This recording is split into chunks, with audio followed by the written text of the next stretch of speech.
ba't biglang naging ganto? Laro ay ubusan ng laki, ako ay pakinggan nyo. Hindi matapos ng gulo, lalo sa Maguindanao. Ilang buhay ang nasayang, ang tanong bakit ba daw nagkakaganito ang ating mga kababayan? Dahil nasilaw sa pera, sandamukal na kayamanan. Ano nga ba ang meron dito sa ating republika? Mga kandidatong magbabago daw ay huli na. Ang dami biglang nagsulputan na mga politiko. Kung mali ang nagawa, dapat ay hulihin nyo. Kung saan-saan nagkalat kanilang mga mukha, iba't ibang pananaw, yung iba din panggap mukha. Kasi doon makakakuha ng libo-libong botante. Kapag nakalal, na-enjoy mga tulad ni Bolate. Paganda ka ng kanta, tsaka kulay ng mga forma. Paramihan ng komersyal at hindi ng plataforma.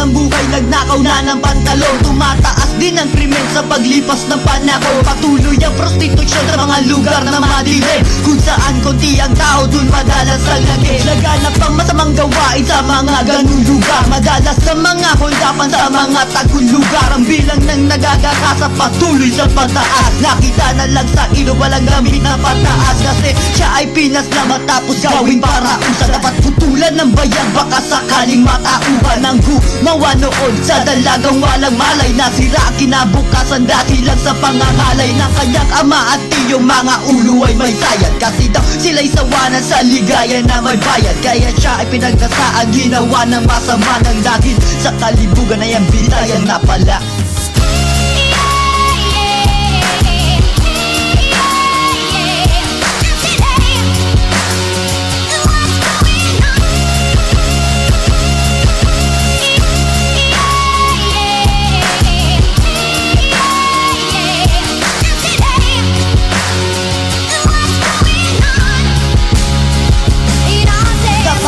Verse ko, baka di ka maniwala. Siya buwes sa sigo, kay value at marijuana. Mga kabataan na ngayon ang nagtutulak ng droga sa eskwela at hindi nagsusula. Pangalan ng parokyano, laman ng kanyang kwaderno. Hindi basta-basta kasi siya na isang karero ng mga nabebenta niya na bawal na gamot. At kapag siya ay nahuli, sigurado ay lagot. Lumadami din ang bilang kabilang sa sindikato. Mas mabilis kasi ang kita, teka tol, pasinding ako. Okay, balik sa topic, resulta yan ang kahirapan sa buhay na ganito. Tao'y ayaw na mahirapan. Tapos sa isang pamilya kasi sila'y ganado. Makagraduate o hindi, hirap humanap ng trabaho na merong connection sa puso. Kinuha mo, call center ang bagsak, kahit nursing sinapos mo.